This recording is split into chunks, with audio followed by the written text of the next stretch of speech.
Bismillahirrahmanirrahim. Assalamu alaikum, my dear students. Today we are going to talk about the modern period in the history of English literature.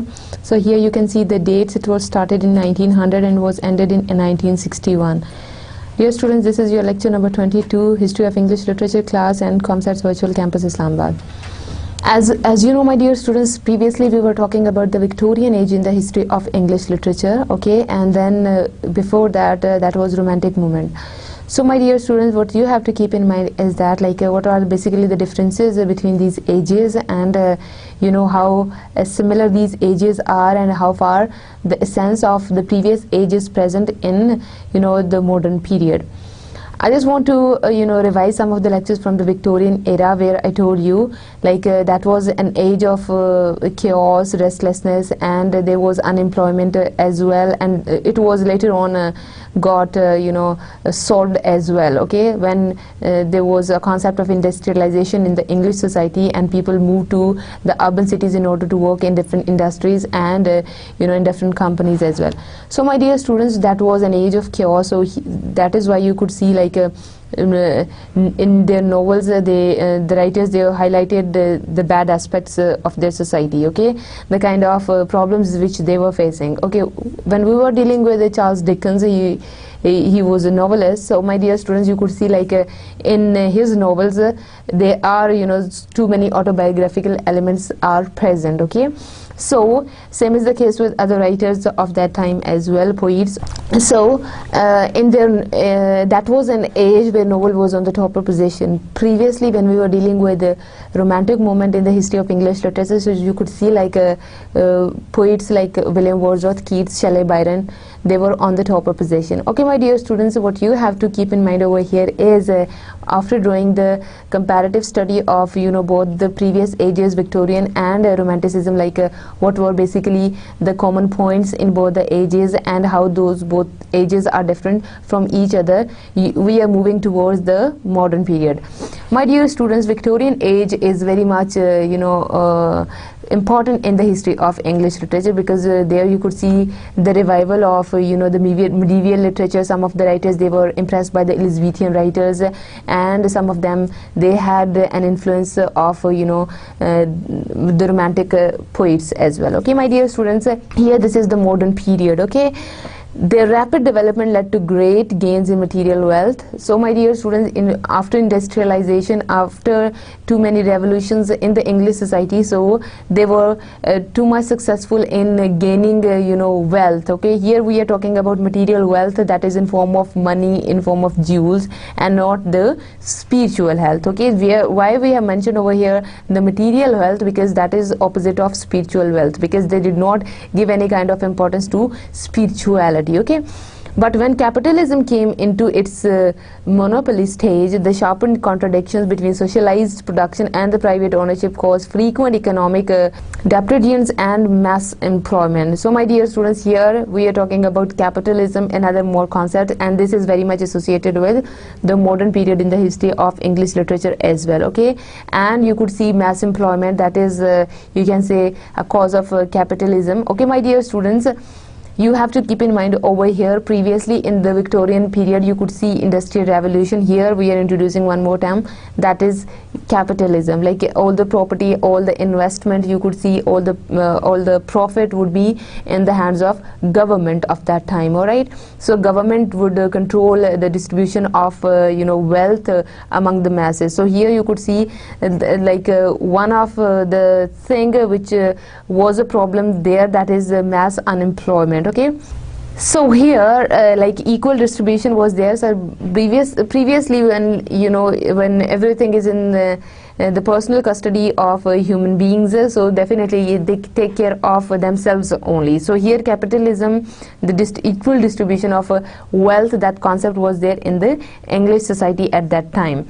Okay, the gap between the rich and poor was further deepened. So here you could see during the modern period, the gap between the rich and the poor, the rich people, they were becoming more and more rich with the passage of time, and poor, they were coming even below the average line at that time. time. Okay, so my dear students, here you could see like there were certain problems of all the societies of all the periods. So this is one of the problems of the modern period as well, like there was a gap between rich and poor, and there was a class division as well here in the modern period as well. Okay, dear students, as you know that we are dealing with the modern age, so I'm just telling you some of the characteristics of the modern era in the history of English literature. Basically, the modern age in English literature started from the beginning of the 20th century, as I told you before in the previous slides as well. Like in the 20th century, like from the beginning of the 20th century, we took a start for the modern era, and it followed the Victorian age. So this modern era came after the Victorian age. The most important characteristic of modern literature is that it is opposed to the general attitude to life and its problems adopted by the Victorian writers and the public, which may be termed Victorian. So my dear students, you could see basically this is against the Victorian doctrine or the Victorian attitude towards literature at that time. So basically this is you can say in opposition of the general attitude of the people of the Victorian era. Okay, so by keeping in view like this is a revolution against the Victorian thoughts, Victorian doctrines, so we'll go for analyzing the modern age. Okay, what basically are the characteristics of that age. Okay, the young people during the first decade of the present century regarded the Victorian age as hypocritical and the Victorian ideals as mean, superficial and stupid.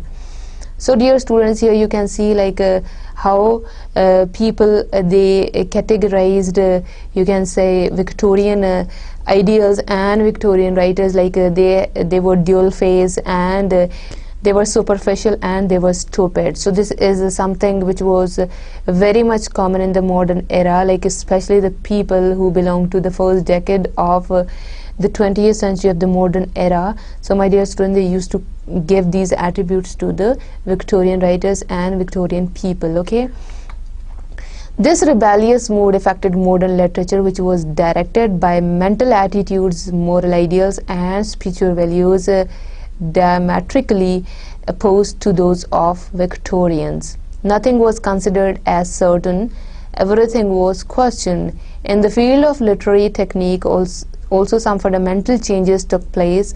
Standards of artistic workmanship and of aesthetic appreciation also underwent radical changes. So my dear students, here basically I'm just giving you the comparison of the Victorian and the Romantic era. Okay, so basically all the things according to the modern era, nothing is certain and everything was questioned. Okay, previously the Victorian things were not going in a proper order. Okay, so here you can see like everything is based on logic once more. Okay, so as far as the literary techniques or the writing styles are concerned, so you can see some of the fundamental changes also took place as far as the themes for the literature are concerned, or the styles. Okay, standards of artistic workmanship and of aesthetic appreciation also underwent radical changes. So here you can see the radical changes which took place with the passage of time as far as the aesthetic appreciations are concerned. Okay, so basically these are the changes which took place during the Romantic era. So this era is basically followed by the Victorian age. So you could see the changes the things which are different in both the eras. Okay, what the Victorians had considered as honorable and beautiful, their children and grandchildren considered as mean and ugly. So basically this is a new generation. So when we talk about the grandchildren of the Victorian age people, so they did not recall their you can say ideals, Victorian ideals, or about the past generations as something extraordinary. They call them ugly and mean, okay, and hypocrite. The Victorian accepted the voice of authority. So basically at that time Queen Victoria was ruling the country, so Victorian people, they accepted the authority of the ruling class at that time. and acknowledged the rule of the expert in religion, in politics, in literature and family life. So basically that is an acceptance of reality at that time. They were not at all rebellious, so they accepted the ruling class in politics, in religion and in literature and in family life as well. So basically these are something which were very much common as far as the Victorian literature is concerned. Okay, they had the innate desire to affirm and confirm rather than to reject or question the opinions of the experts in their respective field. Again, one more characteristic to Victorian age, basically they can just affirm and then they can confirm, but they didn't have courage to reject or question the opinions of the experts relevant to their field. So they were quite submissive. Okay, so they were passive observers at that time. They showed readiness to accept their words at face value without critical examination. This was their attitude to religion and science. Dear students, the element of you can say critical thinking were not present during that era. People were quite submissive and they used to accept everything as it is because they accepted the ruling party at that time as far as politics is concerned or the religious matters are concerned. So my dear students, they do have the same attitude as far as their religion and scientific matters were concerned. So they gave a space to science to rule over them at that time. Okay, they believed in the truths revealed in the Bible and accepted the new scientific theories as propounded by Darwin and others. On the other hand, the 20th century minds did not take anything for granted. They questioned everything. So here this is really a very beautiful comparison of the Victorian era and the modern era. They were quite towards accepting the truths which were revealed in Bible, plus the scientific theories which were given at that time, like the theories which were given by Darwin and other you can say scientists. When we talk about the 20th century or the modern era in the history of English literature, so what was basically the situation at that time? People, they were quite logical and they didn't take anything for granted. They questioned everything.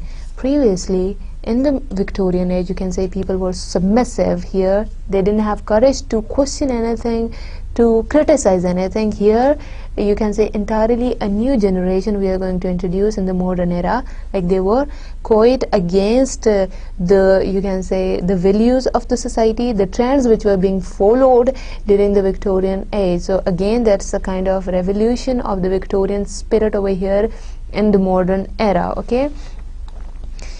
Another characteristic of Victorianism was an implicit faith in the permanence of 19th century institutions, both secular and spiritual.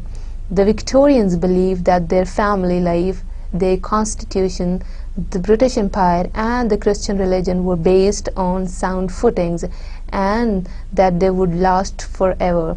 So basically these are their views about the secular and the spiritual you can say institutions as well. Like they'll have to follow, they're always the following class. Okay, so they were Christian, so you could see like they accepted their constitution as it is, you can say the British Empire and their religion. Okay, and you can say like everything is described there in Bible, so these things would remain there in the society forever. Okay, so there isn't any space to not to follow those traditions. Okay, so everything is fixed, so we don't have any right to question anything. So basically that was their philosophy, and this is another characteristics of the Victorian era.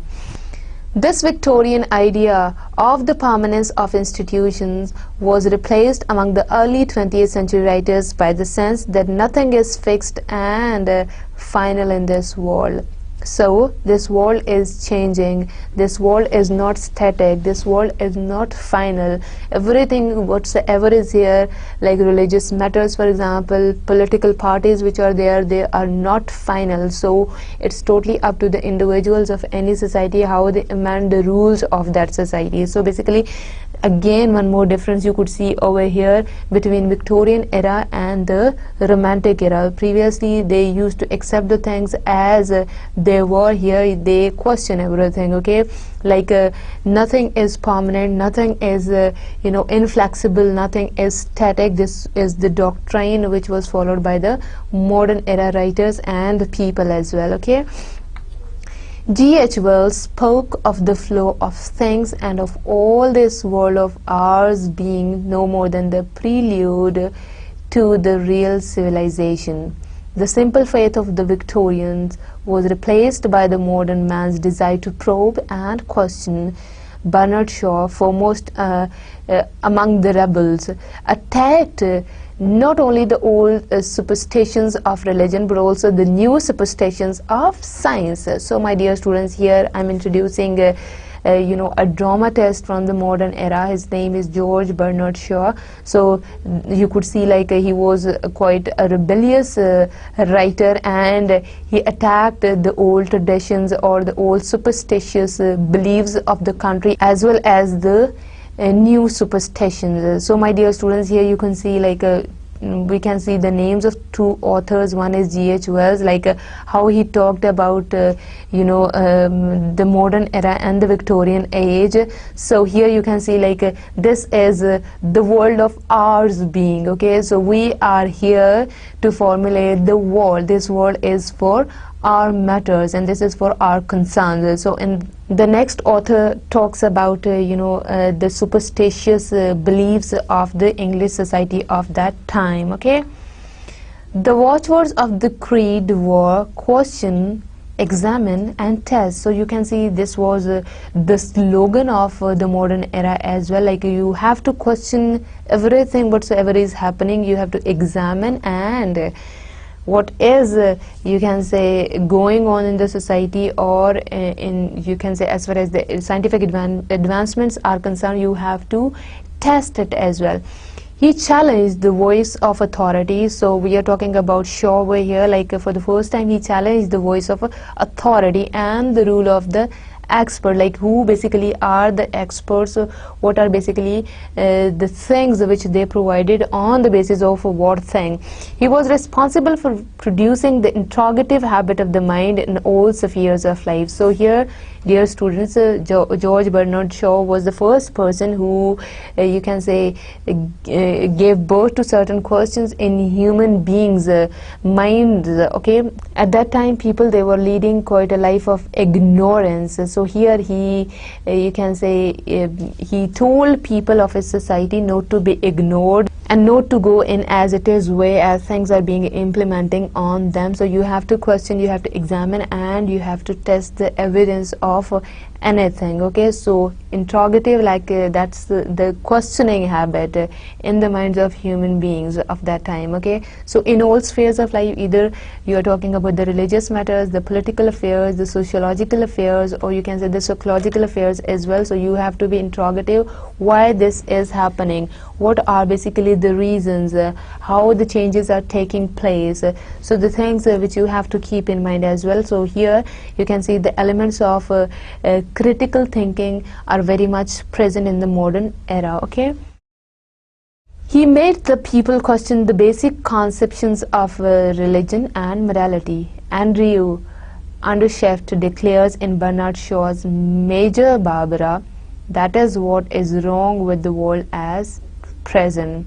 So basically this is like these are some of the questions like about religion and about morality, like people, they were free to question religion even as well. Previously, like during the Victorian era, you could see people had to accept the rules and regulations of the religion as it is. They didn't have courage to question anything. Here they can question religion, they can question morality. Okay, so here you can see like how Andrew declares in Bernard Shaw's you can say Major Barbara, this is the name of the play, that is what is wrong with the world at present. So basically here you can say the way Andrew commented you can say on the present world, that this is something which is wrong with the modern world. Like element of awareness is there, everybody is aware of what is happening, everybody can question even religion, okay, or science. Okay, so basically this is you'll have to judge something that is based on you can say your creativity, your assumption, your observation, your experience. Okay, it scarps its absolute steam engines and dynamos, but it won't scarp its old prejudices and its old moralities and its old religions and its old political institutions. Such a radical proclamation invigorated some, whereas others were completely shaken, as Barbara himself. I stood on the rock I thought eternal, and without a wall it reeled and crumbled under me. So basically here these are the words of Barbara, like the way you can say they rejected the old religious doctrines plus the political institutions as well. My dear students, again let me tell you, people of the modern era, they were quite energetic and they were quite you can say courageous, like they could question any kind of thing, like any religious philosophy or the scientific truth. So my dear students, you could see these are some of the quotations from Bernard Shaw's plays. Okay, so these are some of the quotations from Bernard Shaw's play. Okay, the social and religious reformers at first raised their complaint, and they were followed by men of letters because they echo the voice around them. So my dear students, previously you could see like the voice was raised by the religious reformers, and later on they were you can say followed by men of letters, like the literary figures of that very society. And you could see in this way they brought an awareness in the society, how to question the thing, how to be creative, and how to criticize anything in the society and not to be the passive observers only. Okay, of course the accusation of self-complacency cannot be rightly leveled against many of the Victorian writers, especially the authors of Vanity Fair, David Copperfield, Maud Past and Present, Bishop Bloram, Culture and Anarchy, Richard Feverel and Tess. So here you can see the element of you can say the things which are present in Victorian writings. Okay, so basically they focused on self a lot. Okay, like you could see everybody could write in his or her individual way. Okay, so nobody can question anything. They were you can say quite submissive people. Okay, but there was felt the need of a change in the sphere of literature also, because the idiom, the manner of presentment, the play of imagination, and the rhythm and structure of the words of the Victorian writers were becoming stale and seemed gradually to be losing the old magic. Their words failed to evoke the spirit. So my dear students, you could see the death of you can say Victorian spirits during the modern era, and I told you the reasons as well, because you can say the play of imagination, you could see the manner of presentment that was not accepted by the modern era writers and the readers as well. Okay, so here you can see like they were becoming stale, and with the passage of time gradually they lose the old magic, like the magic which they used in order to write any kind of thing at that time. So their words fail to evoke the spirit. So basically their works, or you can say the kind of language which they used, it was you can say unable to evoke the spirit of the modern era readers plus writers. Okay, thus a reaction was even otherwise overdue in the field of literature, because art has to be renewed in order to revitalize it. The Victorian literature had lost its freshness, and it lacked in the element of surprise, which is its very soul. It had relapsed into life of the common day and could not give the reader a shock of novelty. So here you could see, like when we talk about the Victorian era, so they didn't give the reader anything new, that every other writing is a reflection of the society, though. So that might also be the problem of that era, that people, they were quite in search of new things and fresh literature as well. Okay, so the depiction of the common day life was very much common over there, so people, they were in search of finding out novelty in writings. Okay, at the end of the Victorian era, it was felt that the ideas, experiences, moods and attitudes had changed, and so the freshness which was lacking in literature had to be supplied on another level. So it was basically a realization at the end of the Victorian era that there wasn't any kind of new arrival of ideas, of imagination, or you can say of moods and attitudes.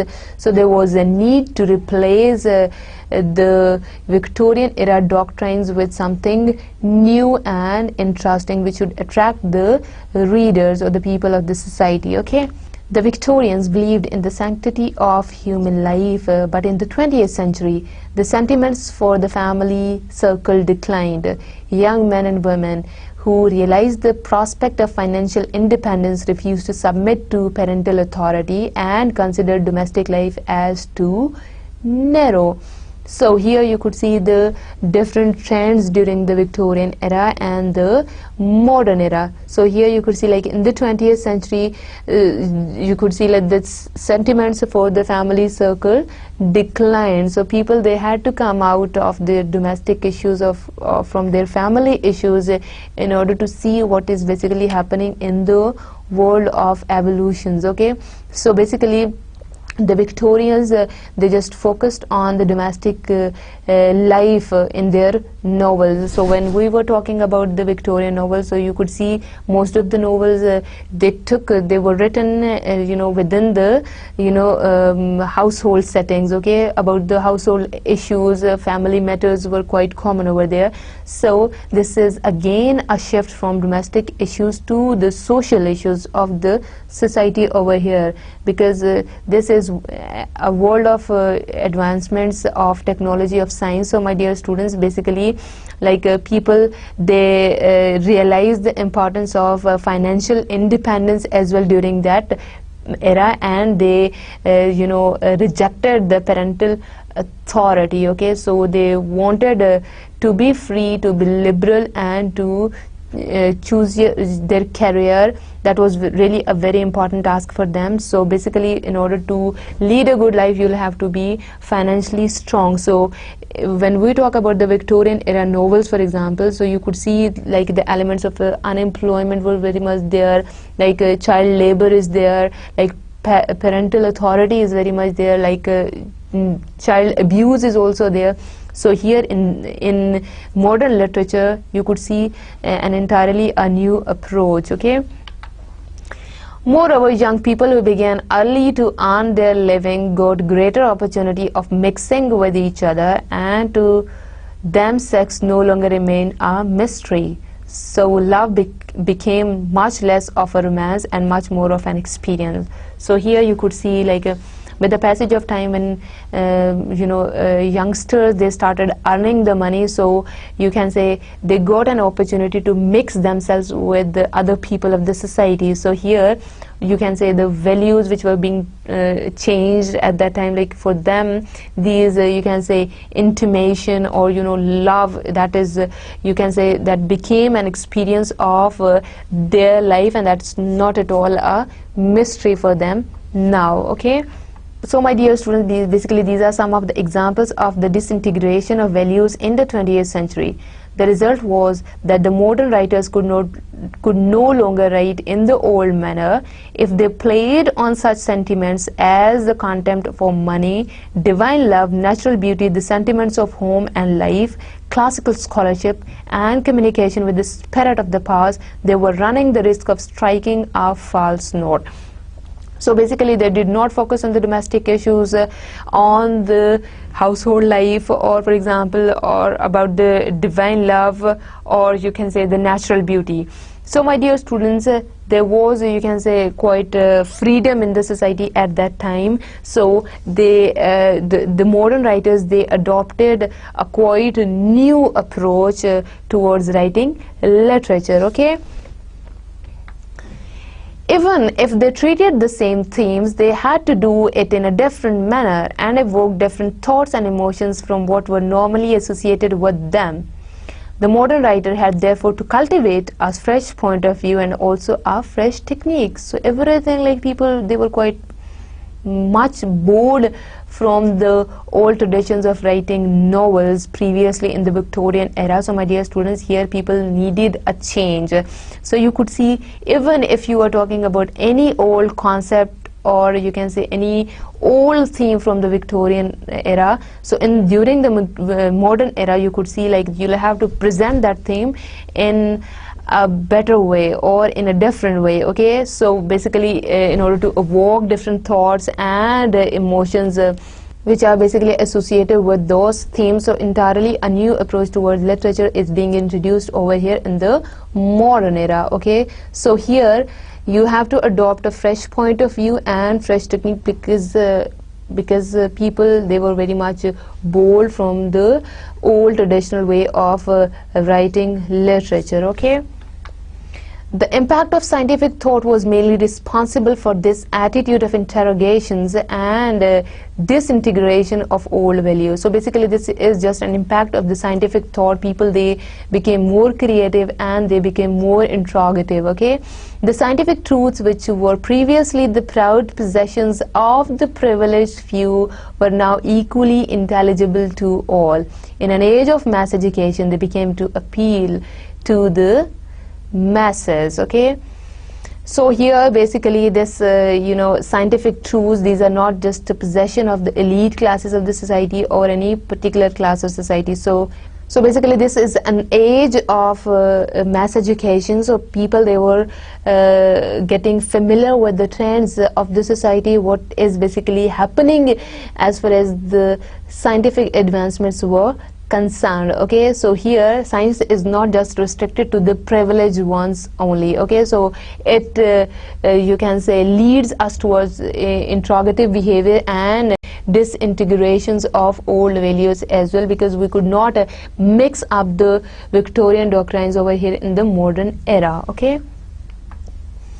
The physical and biological conclusions of great scientists like Darwin, Lyell and Huxley created the impression on the new generation that the universe looks like a colossal blunder, that human life on our inhospitable globe is an accident due to unknown causes, and that this accident had led to untold misery. So here basically what were the physical and biological conclusions of the greatest scientists, like here you can see the names of three scientists, Darwin, Lyell and Huxley. The way they introduced the globe, okay, and you can say like the concepts about the universe you could see over here, and the impact of all those concepts on literature and on the minds of the people of that time, okay? They began to look up nature not as a system planned by divine architect, but as a powerful but blind, pitiless and wasteful force. So my dear students, entirely a new approach towards looking at nature. So this is not something, this is not a system that is planned by a divine architect, but this is a powerful, blind, pitiless and wasteful force, okay? These impressions filled the people of the 20th century with overwhelming pity, despair and sourceism.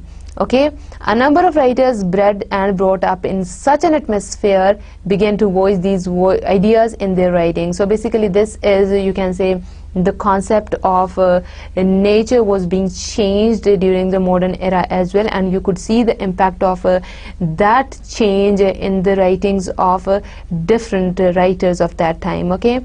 So you could see like this is again an age of chaos, or you can say people were suffering from the inferiority complex because they couldn't find themselves anywhere in that age of science. Okay, so you could see all these elements in the writings. Okay, 20th century has become the age of machinery has no doubt dominated every aspect of modern life, and it has produced mixed response from the readers and writers. Some of them have been alarmed at the materialism which machinery has brought in its wake, and they seek consolation and self-expression in the bygone, unmechanized and pre-mechanical ages.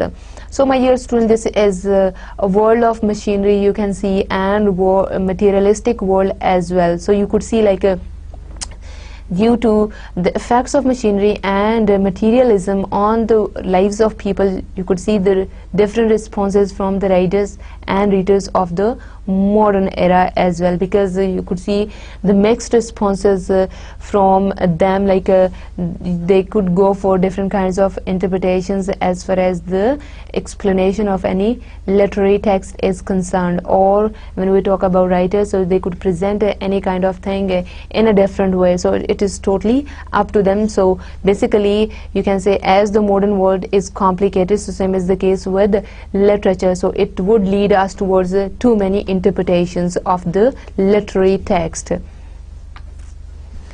Others, however, being impressed by the spectacle of mechanical power, producing a sense of mathematical adjustment and simplicity of design, and conferring untold blessings on mankind, find a certain rhythm and beauty in it. But there is no doubt that whereas machinery has reduced drudgery, accelerated production and raised the standard of living, it has given rise to several distressing complications as well. So no doubt machinery, you know, has made our life very comfortable, but you know, on the other hand, if we go for the negative aspects of machinery over here, so it definitely leads us towards many complications. Okay, so you could see you know, all these complications plus the facilities which are provided by machinery over there in the modern era literature. Okay, the various scientific appliances confer freedom and enslavement, efficiency and embarrassment. The modern man has now to live by the clock, applying his energies not according to the mood and impulse, but according to the time scheme. So here more importance is given to time, okay, because life has become too fast, so you cannot do anything according to your mood or impulse. Okay, so you'll have to go according to the standards of the society. So there are certain obligations on the behalf of you can say human beings of that time. All these ideas are found expressed in modern literature because the 20th century author has to reflect this atmosphere, and he finds little help from the 19th century. So my dear student, by following time and by not following your mood and impulse, you can say, or your imagination over here, like you could see modern literature that is a true reflection of that very era, and you know, that is, you can say, an expression of the modern era as well. Okay, my dear students, that is why people, they could not follow the doctrines, the traditions, the philosophies of the 19th century or the Victorian period. Okay, another important factor which influenced modern literature was the large number of people of the poor classes who were educated by the state. In order to meet their demand for reading, the publishers of the early 20th century began whole series of cheaply reprinted classics. So my dear students, as you could see, with the revolution in industry and with urbanization concept and with the promoting education to the masses of the society, you could see people, they started reading literatures. You could see, you know, the cheaply unprinted classics as well. So people, they were quite aware of literature of that time, and as you know that the poor classes of the society, they could not afford to read expensive books. So at that time they were given an opportunity to get the literature that is in the cheap form of prints which are available in the market at that time. Okay, this was supplemented by the issue of anthologies of Victorian literature, which illustrated a stable society fit for a governing class which has established itself on the economic laws of wealth, the truth of Christianity, and the legality of the English Constitution. So basically, my dear students, as we had enough discussion on the Victorian era people, that they were quite submissive and they accepted their constitution as it is and the truth of Christianity as well. So dear students, here you can see, like, when we talk about the anthologies of Victorian literature, so the depiction of all these things are very much present over there, and these are illustrated in a very good form, like that is a very stable society fit for a governing class. So what basically is the governing class over here, and you know, who is the following class? So basically that's the you know, distribution of different classes during the Victorian era. Okay, my dear students, here this is a discussion on the 20th century literature or the modern era literature. The 20th century literature, which is the product of this tension, is therefore unique.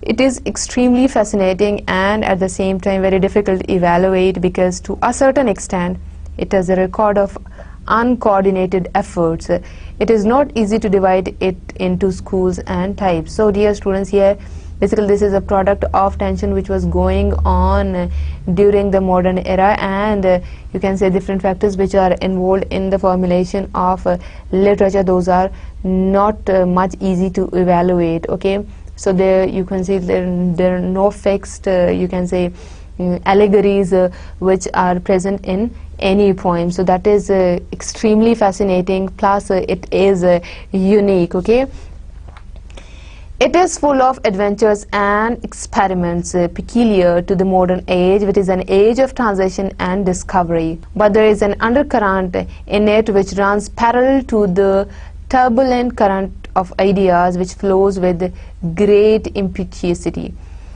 So dear students, here you can say basically this is an age of transition and an age of discovery. So you could see the elements of discovery, of transition, of advancements there in the literature as well. So basically this literature goes in a parallel way with the technological advancements of the country. So my dear students, that is why this age is very much complicated to understand. It's you can say is really you can say you will have to put your effort in order to understand the 20th century literature. Okay, though it started as a reaction against Victorianism in the beginning of the 20th century, it is closely bound up with the new ideas which are agitating the mind of modern man. So basically this is a reaction against the you know Victorian doctrines. Okay, so here you can say this is closely bound up with the new ideas. As you know, this is a new age, this is 20th century literature, so you could see a rebellious attitude towards the Victorian writers over here in the writings of the modern era literature. Okay,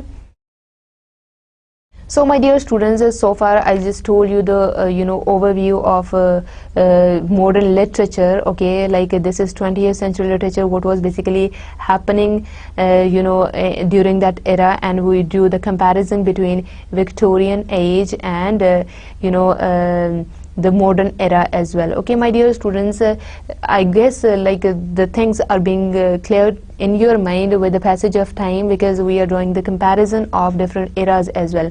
So my dear students, let me briefly explain some of the things like in front of you. One is that like you know the modern era people, they started talking about the Victorian age people as hypocrite, as stupid, and you can say as foolish. So my dear student, what was basically the reason behind it? Because they just delimited themselves to, you can say, the you know the governing class of the society. They accepted the rules of the society as it is, plus the religious practices of the society. Okay, so my dear students, here we are gradually moving toward the historical culture and social background of the country. So I just told you, you can say, the overall scenario of England at that time, what was basically happening, and then we did a comparison of Victorian and modern era so far. Historical, social and cultural background. So my dear students, now I'll introduce the historical background of that time, plus economical and cultural along with the social background. So dear students, here you can see like as far as history of England is concerned, so what it was basically the historical background at that time. Modernism rose out of skepticism and disillusion of capitalism. Okay, the First World War and the Second World War had greatly influenced the English literature. So my dear students, here basically our focus would be on First World War plus Second World War as well. Okay, so here you can see that as like people, they started denying capitalism in the modern period, so that is why we gave it the name modern as well. Plus you can see like people, they got to know like after getting awareness through education and by talking to people all over the world, so you could see like capitalism was not at all good approach, so they started fighting for their rights at that time. All right, my dear students, along with these backgrounds, let me tell you one thing, like people in the modern era, they were very much against the Victorian thoughts and the Victorian people as well, and they call that thought hypocrisy. Like dual faces people were there, they used to think something else and they pretended something else. So my dear students, that was the common you can say doctrine during the modern period, that how they used to recall the Victorian age people and the writers as well. Okay, so economically the Second World War marked the last stage of the disintegration of the British Empire. Okay, Britain suffered heavy losses in the war, thousands of people were killed, the economy was ruined, and almost all its former colonies were lost. People were in economic, cultural and belief crisis. Okay, my dear students, so economical problems British people, they started facing after the Second World War, because British people, they suffered heavy losses in the war, thousands of people were killed and the economy was ruined, and almost all of its former colonies were lost. So basically these are the problems which Britishers, they were facing at that time during the modern period. So what is basically the economical situation of England at that time? That was pathetic. People were in economic, cultural and belief crisis. So my dear students, here you could see like as far as the economy of the country is concerned, so it was ruined during the Second World War, plus cultural crisis were also there, because most of the former colonies of England, they were lost. So my dear students, when people they had to go here and there in different other areas, so you could see like they were facing the cultural crisis as well and the belief crisis as far as their religion is concerned. So basically these are the three issues which people were facing at that time. Ideological crisis. Okay, ideologically how Britishers they were suffering during that era. So this is another important question of that time. The rise of the irrational philosophy and new science greatly incited modern writers to make new exploration on human natures and human relationships. So basically that era also changed the perception of the people about the world as well. So here you can say irrational philosophy and new science, because science was on the peak during this era. So my dear students, here you'll have to notice like science took place of too many things, and it changed the relationship of human beings as well, and people started writing about different other aspects. So basically that was an impact of science on the minds of the people, that they started rejecting the previous thought and they started calling Victorian thoughts and Victorian people as hypocrite.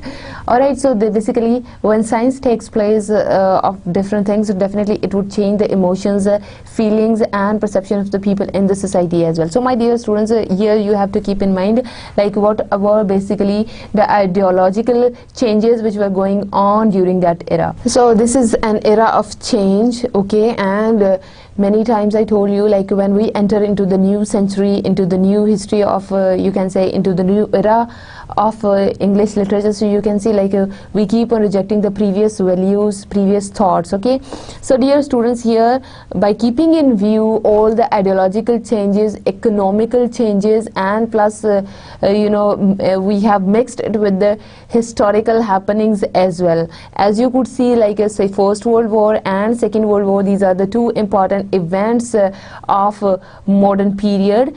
plus you can say the dominance of science during that period, and it started taking the place of emotions and feelings. So definitely with the arrival of science, or with an advancement in science and technology, so you could see over here like human relationships and human natures also got changed. Okay, and the writers, modern writers, here you could see in this slide as well, modern writers to make new exploration. So definitely when everything was changed in the society due to an influence of science and technology, so you could see like it also affected modern writers. So they tried to explore human beings and relationship of human beings in a different way. Okay, so you could see over here like the people, like old people here, they're talking about the Victorian age as you can say they did not acknowledge basically Victorian age in good manner. So that is why there is a change, a smooth change in the history of English literature as well as compared to the Victorian age. Their novels are full of hypocrisy, and you can say the crimes in the society and the problems which human beings were facing. So here this is a, you can say, smooth change in the history of English literature over here when we talk about modern period. So what basically were the literary trends at that time? So my dear students, what you have to keep in mind by keeping in view the historical, economical and ideological changes among the British nation at that time, we are moving towards the literary history of the period. So here our focus would be on English literature. So what was basically happening at that time, and how did it affect the English literature as well. Okay, so literary trends after the First World War, all kinds of literary trends of modernism appeared. For example, here you could see like the term modernism. What is modernism? So here you could see like when we will be doing postmodernism, so you would see like how postmodernists you could see like they would reject the modernism doctrine. Okay, so here symbolism, that is one of the literary trends of you can say that era.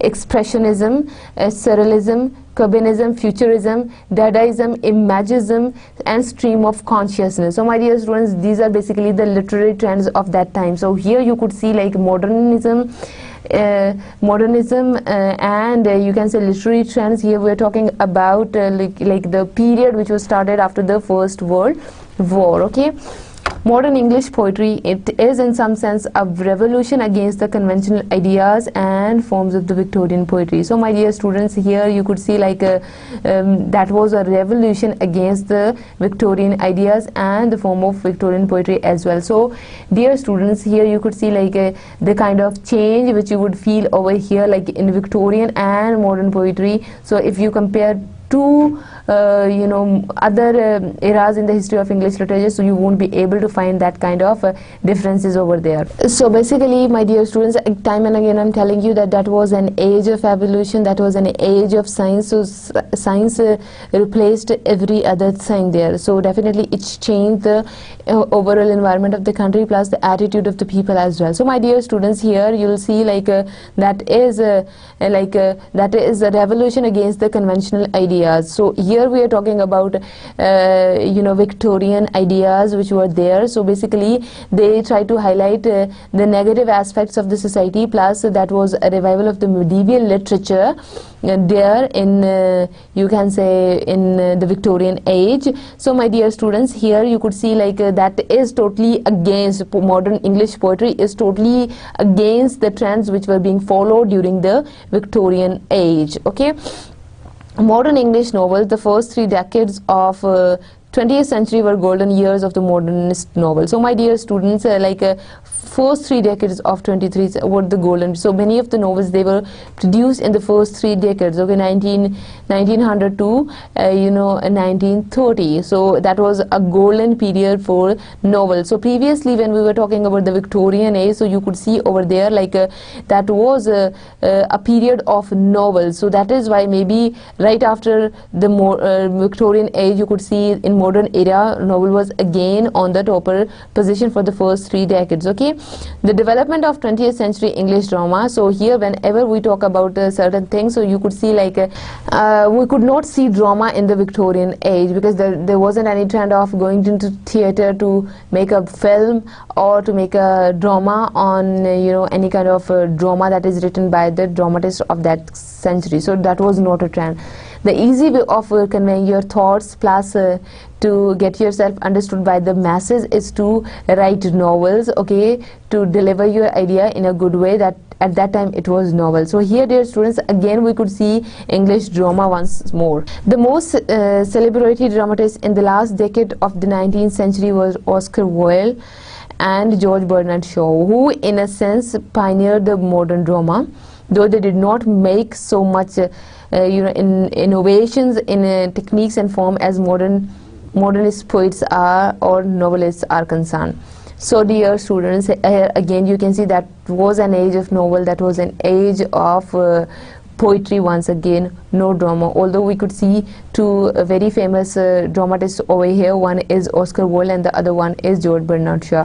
So dear students, in the Elizabethan age you could see like drama was on the top of position. Why? Because at that time they had the tradition of visiting the theaters a lot, plus they could put dramas at that time were in form of poetry as well. So at that time they had to follow certain traditions in order to write a drama. So that was usually in form of poetry, and very difficult terminologies were there, language was quite difficult. So here you could see like in the Victorian period, that was a revolution as far as the novelists are concerned, because they could use any kind of language while producing a novel. So dear students, here you could see like the development of the English drama. Like two dramatists we will discuss about them as well, Oscar Wilde and George Bernard Shaw, because they are very famous, and although they could not give too much work, they could not write too much dramas in that era. So definitely that is why we cannot say that drama was on the peak or it was even on the middle position in the modern poetry. Okay, so my dear students, here we are talking about 20th century literature. So these are basically the literary trends of the 20th century literature. Modern English poetry, a revolution against the Victorian age. You could see over here like entirely a new approach over here will adopt while talking about the modern poetry. Okay, modern English novels, again you could see like the first half of the modern period. First 3 decades of 20th century was the golden period for novel. Novel was on the top. As far as drama is concerned, only two well-known dramatists are here. One is Oscar Wilde and the other one is G.B. Shaw. So my dear students, here you could see like what were the trends going on during the modern era. I told you the political and the social happenings of that era as well, like two important events which you can say which would be reflected on all kinds of literature of the modern era. Those events are First World War and the Second World War. Okay, so you could see like the elements of war, of fear, of you can say violence, something like that would be there in modern literature. So my dear students, here by keeping in view the historical, the social, economical and all aspects of the modern era, that is 20th century, fine. So here you'll have to focus on the literary trends of that time as well.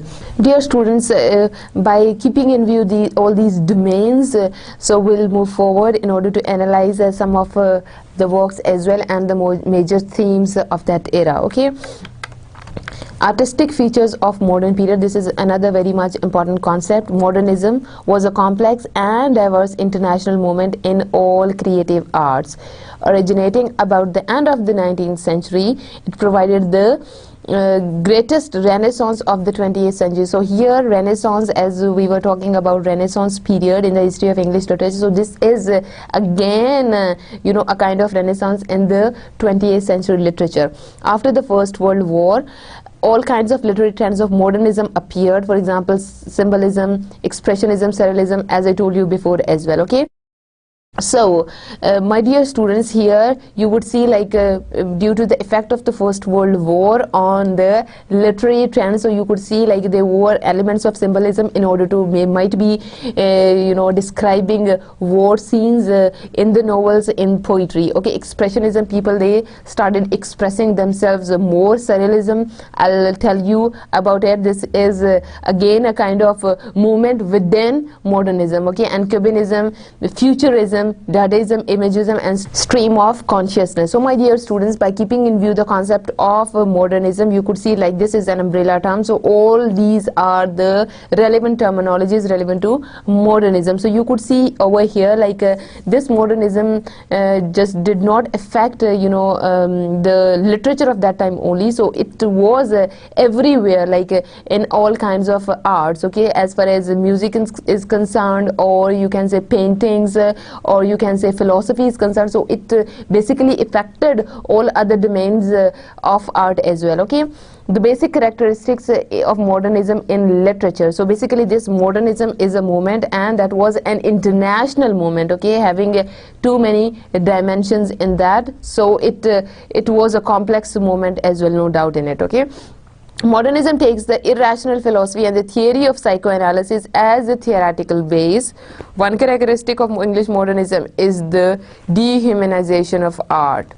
So basically this is you can say the basic notion of the modernism as well, the dehumanization of art.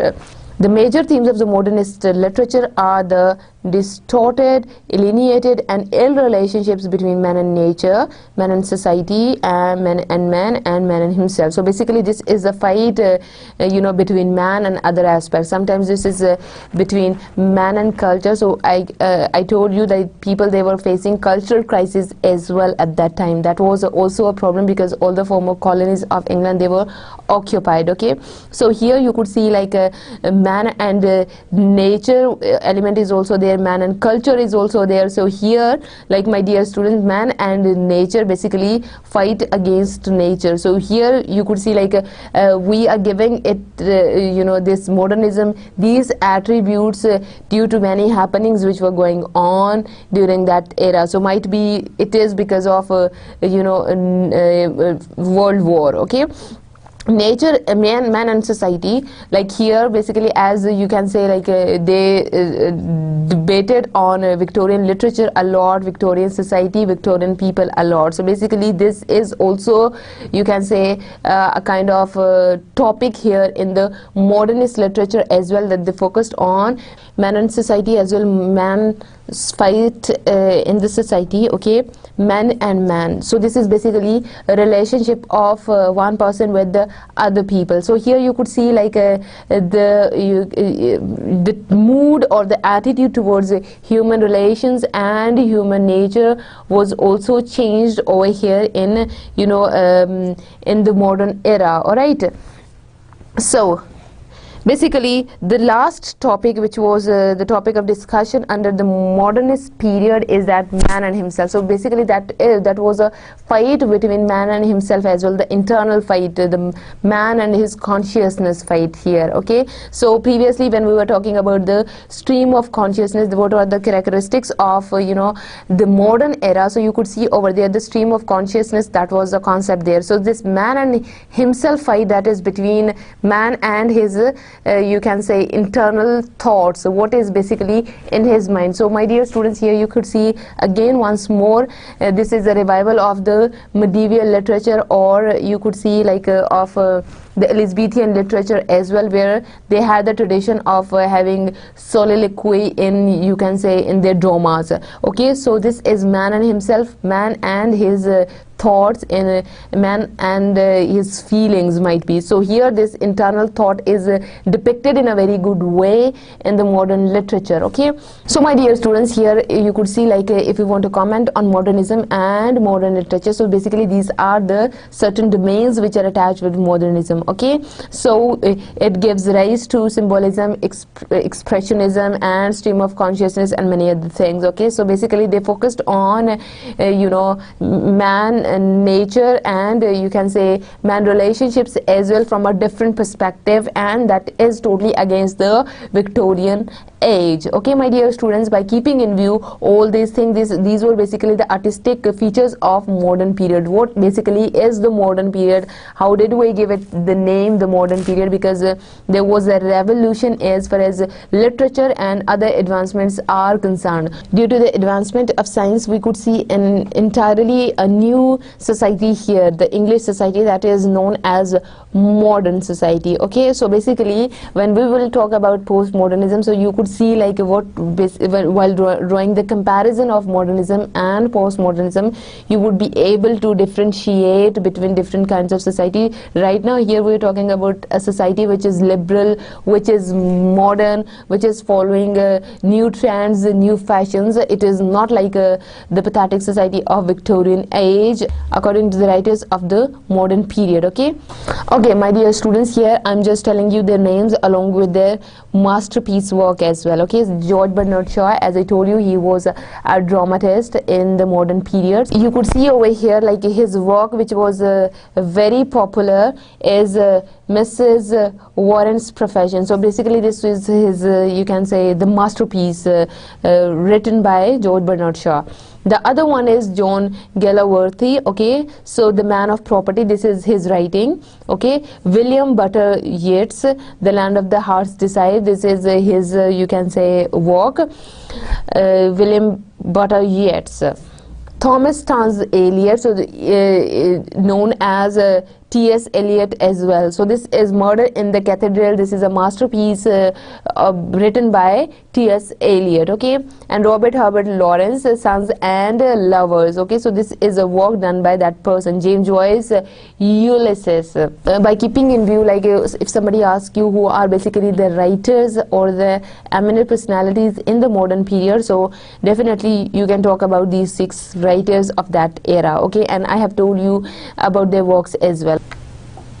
Okay, so D.H. Lawrence is one of the representative of this period. So my dear students, here we are again taking a start like where we stopped, like what were basically the literary trends in the modern era. So here we are talking about the representatives of this period. One person is D.H. Lawrence. I'll just give you the briefing of his biography over here. He was born in 1885. David Herbert Lawrence was born at a mining village in Nottinghamshire. His father was a coal miner with little education, but his mother, once a school teacher, was from a somewhat higher class, who came to think that she had married beneath her and desired to have her own sons well educated so as to help them escape from the life of coal miner. So basically his mother was from a comparatively high class. So here you could see like she had a desire to get her children educated. Okay, the conflict between the earthy, coarse, energetic but often drunken father and the refined, strong-willed and up-climbing mother is vividly presented in his autobiographical novels Sons and Lovers.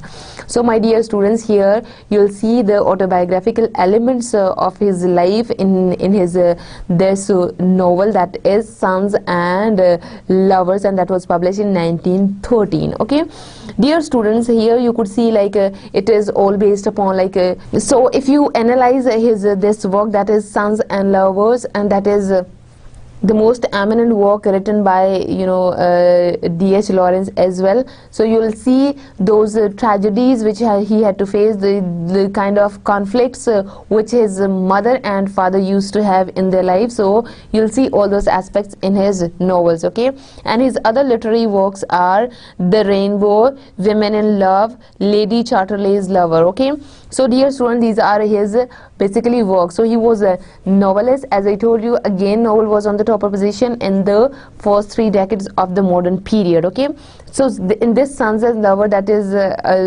a kind of you can say life experience or the life history of D.H. Lawrence as well, and you could see the autobiographical elements of his personality present there in Sons and Lovers, okay, and its other literary works are these, okay. So my dear students, what is basically the point of telling you the biography of D.H. Lawrence is that, like, if you want to analyze his work, so definitely the idea would be clear to you what was basically happening with him at that time. So this thing is very much important, okay.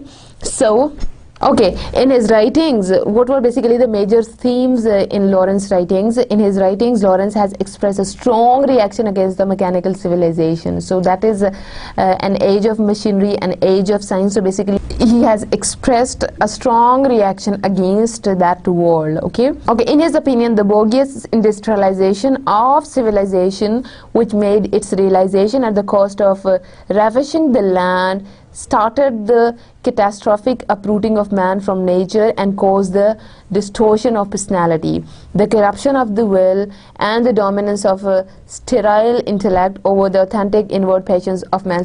So basically, you know, the advancements in science and technology, they separated man from nature, okay. Although you could see, like, man is one of the elements of nature as well. So these artificial things, these mechanical and scientific things separated man from nature. So basically this was his doctrine or the concept. So my dear students, here he talked about the distortion of personality. As I told you, like, modern literature is based on psychological analysis as well. So this is the distortion of basically personality of human beings as well, the corruption of the will. You can see, like, corruption lies on the level of the will as well, okay, and the dominance of sterile intellect over the authentic inward passions of women. So here you could see, like, machinery and the scientific advancements, they are taking places of the human emotions over here. So these are basically some of the points which would be there in his writings, and while analyzing his writings, so it would be very easy for you to understand what was basically his point, okay. Under the mechanical control, human beings were turned into inanimated matter, while the inanimated matter should be animated to destroy both man and earth. So basically, he is of the view that science is not, you can say, introduced in the world in order to save humanity. This is to destroy human beings and earth. So basically, this science is making human beings, or you can say the live beings on this earth, inanimated objects, okay, because people, with the passage of time, when they start using you know, scientific things, or you can say technology, so definitely it would you know, affect their emotions, and it would make them very lazy, and they won't be that much hardworking because they rely on machines a lot. So this is an age of machines, this is an age of science. So he is very much against, you can say, industrial revolution plus you know, the mechanical control of science as well, okay. It is this agonized concern about the dehumanizing effect of mechanical civilization on the sensual tenderness of human nature that haunts Lawrence's writing. So basically, again, you can say the dehumanizing effect, as I told you before, like the characteristics of the modern literature. So that is one of the aspects, like dehumanizing effect of mechanical civilization. So again, you can say, like, he is referring back to mechanical civilization over here as well, and dehumanizing effect of you could say these advancements, okay. So basically, it makes man you know, to come out of nature, okay, and not to be you know, passionate and sensitive, okay. So this basically, this is again say the removal of human feelings. So in this way, this is also one of the major themes of his novels, like separation of man from nature, and it is making it an inanimate object. So my dear students, here you could see the revival of romanticism again once more here, like Victorians, they were very much against the romantic movement, because they think, like, whatever is happening, you cannot you can say present it in form of imagination only. Reality, they were quite realistic. So here, my dear students, again the elements of imagination are present over here, okay? And your closeness to nature is also very much important in the modern era, okay? So as I told you about his masterpiece, that is a novel, Sons and Lovers. So I'll just give you the brief introduction and some of you can say the major themes as well, and the characterization in his work, that is Sons and Lovers. So my dear student, what is basically the point of telling you about the novelists and some of the poets from the modern era? The concept of modern literature would be quite easy for you, although we'll be talking about novelists and poets of that era in quite much detail, but you know, in order to understand the basic or the core concepts of modern literature, this is very much necessary to analyze at least one work, okay? What was basically happenings at that time, and what were the literary trends, okay? So Sons and Lovers, as I told you, like you can find out the autobiographical elements here in this work, that is Sons and Lovers. Sons and Lovers is largely an autobiographical novel told by means of straightforward narrative and vivid episodes in chronological sequence, okay? So that is in form of episodes, okay? And that is, you could see autobiographical elements are there, and that is told in a straightforward narrative, that is in form of a storytelling technique. The story starts with the marriage of Paul's parents. Mrs. Morel, daughter of a middle-class family, is a woman of character and refinement. A strong-willed, intelligent and ambitious woman who is fascinated by a warm, vigorous and sensuous coal miner, Walter Morel, and married beneath her own class. So my dear students, as I told you when we were talking about his biography, like his mother belonged to a comparatively upper class, and his father was a coal miner. So my dear students, this is as you could see, like you can say like the heroine of this novel belongs to a middle class. On the other hand, the person, her husband, he is from you can say a low class, and you could see like he was a coal miner, he was vigorous, and he was so dear students, here you could see like a autobiographical element which is very much present, is relevant to Lawrence's own life, the story of his mother and father, okay? What is basically the theme of the novel? Lawrence was one of the first novelists to introduce themes of psychology into his work. He believed that the healthy way of the individual psychological development lay in the primacy of the life impulse, or in another term, the sexual impulse. So basically this is the primary need of human life, okay? Human sexuality was to Lawrence a symbol of life force.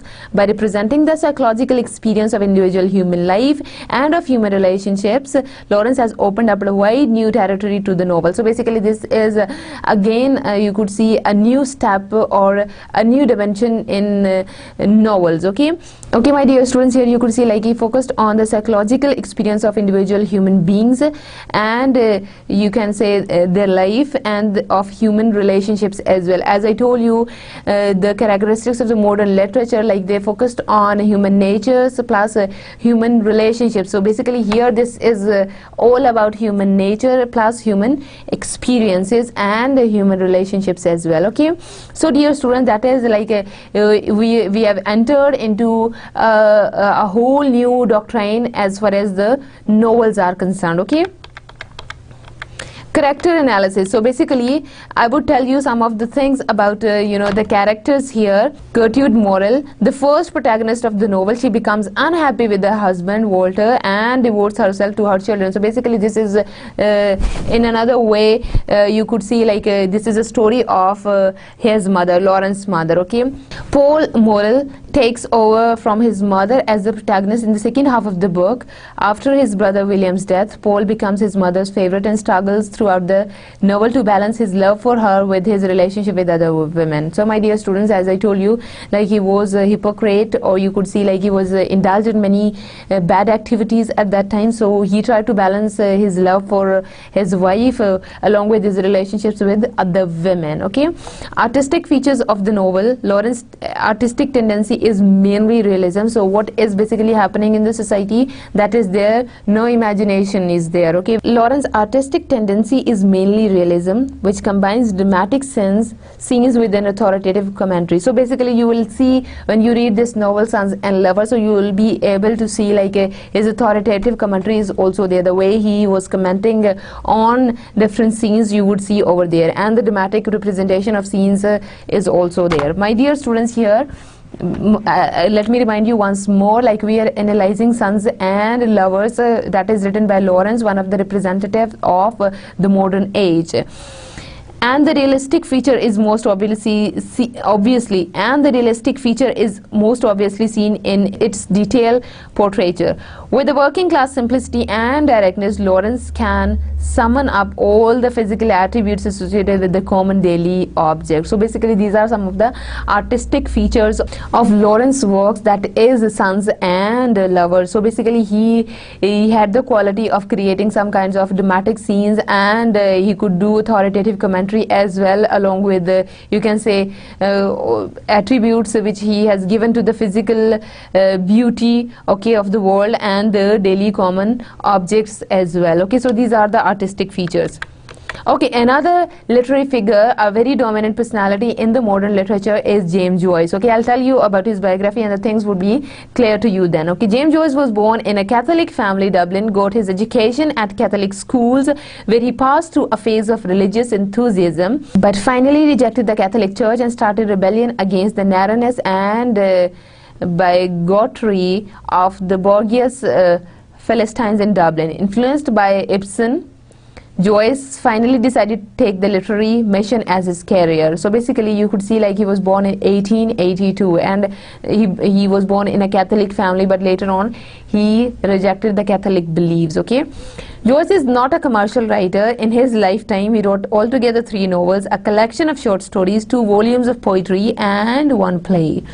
The novels and short stories are regarded as his great works, all of which have the same setting, Ireland, especially Dublin, and the same object, the Irish people and their life. Okay, his literary works are Dubliners, a portrait of artist as a young man. So basically these are his important works.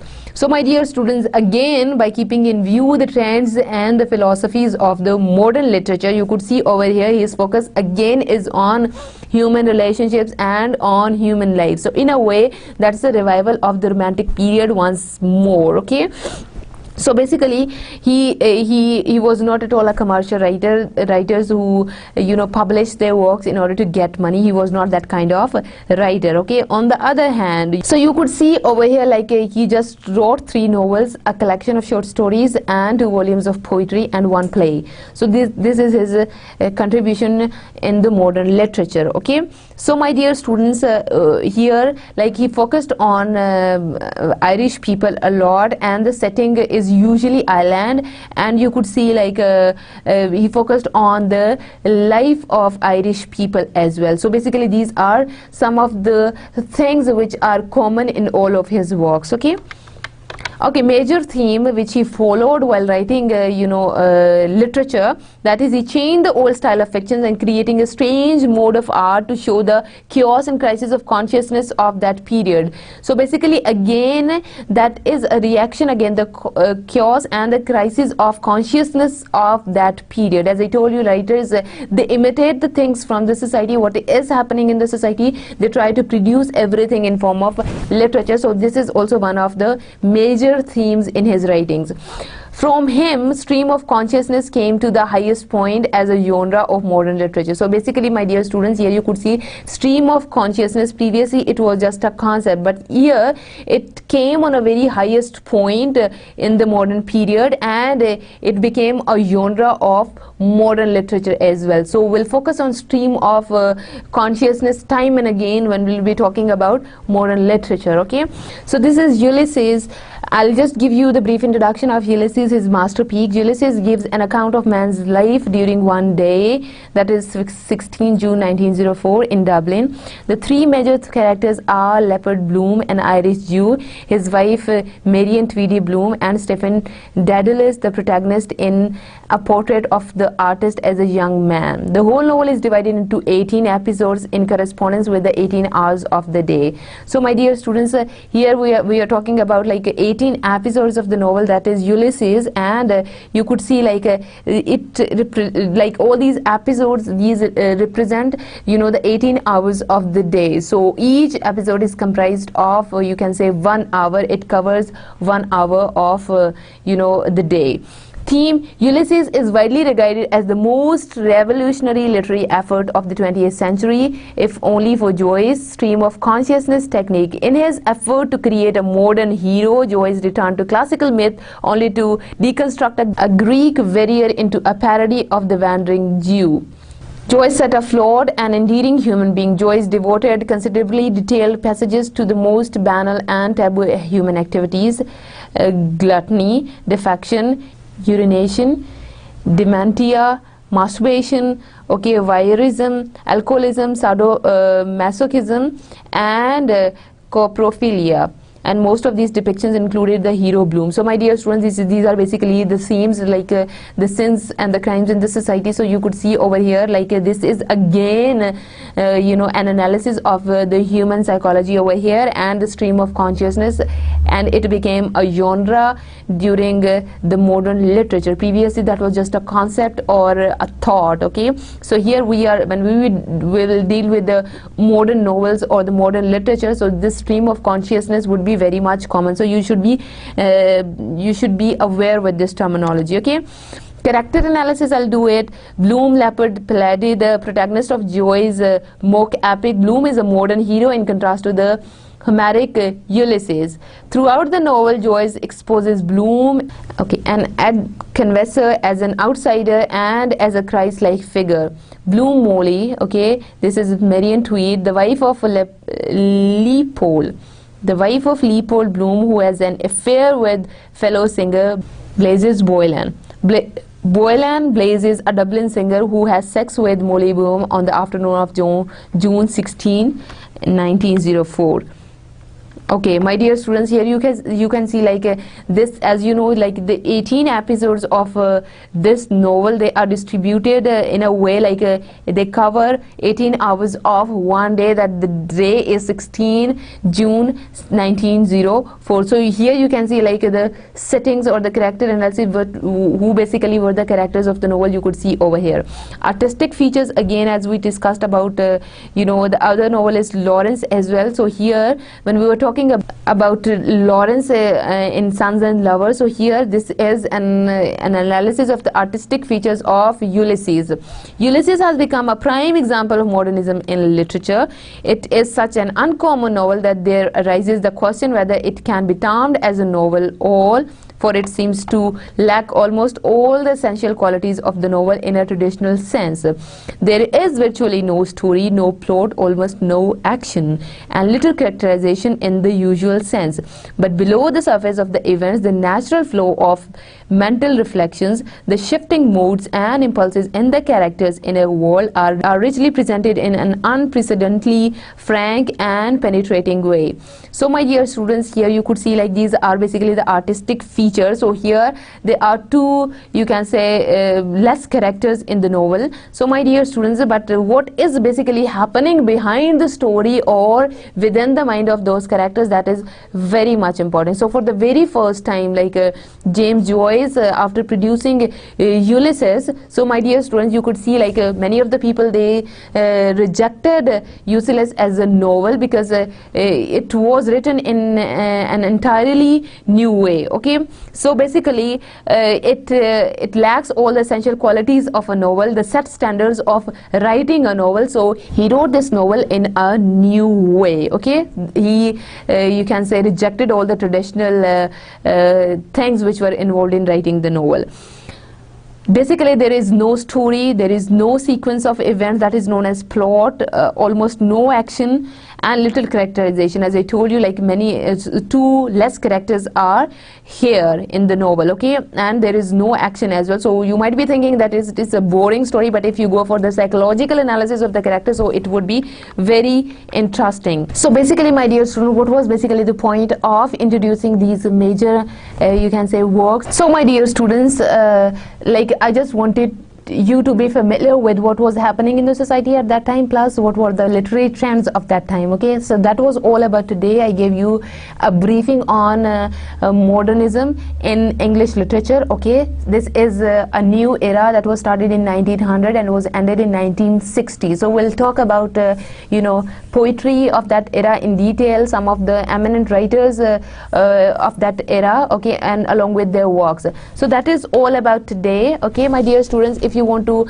take more information, if you want to learn about more things relevant to these writers and about modernism, so you can consult the book A Critical History of English Literature by Dr. Mullick, or A Critical History of English Literature by David Ditches, okay. So my dear students, that is all for today. So see you again with another chapter that is again relevant to modern literature, okay. That would be about modern poetry. So my dear students, that is all for today. Thank you so much for joining me. Have a nice day. Allah Hafiz.